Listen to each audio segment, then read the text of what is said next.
সম্মানিত গাইস, দেশ ও প্রবাস মুসলমান ভাইদের প্রতি রইল আমার আসসালামু আলাইকুম।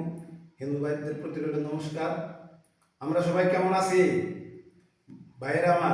আমার হাতে যে ইটি দেখতে পাচ্ছেন, এটি হলো আসলে একটা কচু।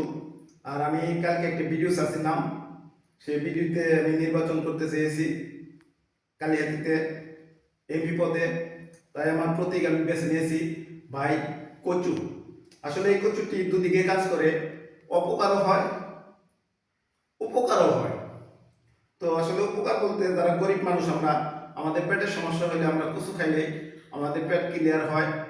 আর যাদের অ্যালার্জি আছে তারা কচুটি খাইলে অ্যালার্জি বেড়ে যায়। আর যাদের এমনিতে কিছু কিছু লোকের আছে অ্যালার্জি, ফাস্টর বা বিভিন্ন বাজার মোড় বা বিভিন্ন জায়গায়, তারা কিছু কিছু মানুষ দেখলে তাদের অ্যালার্জি বাইরে যায়, চুলকানি হয়। আর আমার যে হাতে যে মার্কাটি দেখতে পাচ্ছেন, এই মার্কা থেকে তাদের আরো চুলকাবে হয়তোবা। যাদের চুলকায় এই কচু দেখে বা আমাকে দেখে, তারা সবাই আমাকে মার্জনীয়। আর আমার মার্কাটি আসলে কচু। তো আমার মার্কাটি কেমন হয়েছে, আমি সামনে নির্বাচন করতে চাইতেছি।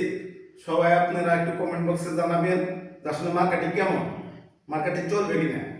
তো আসলে দেখলাম যে যারা দল করে তাদের দলের প্রত্যেকটা মার্কা, যেমন ট্রাক, তারপর নৌকা, ধানের শীষ, প্রত্যেকটাই আমাদের সাংসারিক জীবনে কাজে লাগে। গামছা, সবগুলো সাংসারিক জীবনে কাজে লাগে। তো আমার মার্কাটাও আসলে যদি কচু, রাস্তাঘাটে সব জায়গায় আপনারা পাবেন, এটা বলতে হয় না, এমনিতেই হয়। তো আসলে এই মার্কাটি এটাও আপনাদের দৈনন্দিন জীবনে কাজে লাগে। আমাদের মতো গরিব যারা, তারা কচু শাক হইলে আমরা একবেলা চলে যায়। তাই আমি মার্কেটে বেছে নিয়েছি। সবাইকে ধন্যবাদ জানাই। আমার মার্কেটে কেমন হয়েছে আবারও বলতেছি, কমেন্ট বক্সে দয়া করে জানাবেন, বা ভিডিওটা পারলে শেয়ার করে দেবেন। আসসালামু আলাইকুম।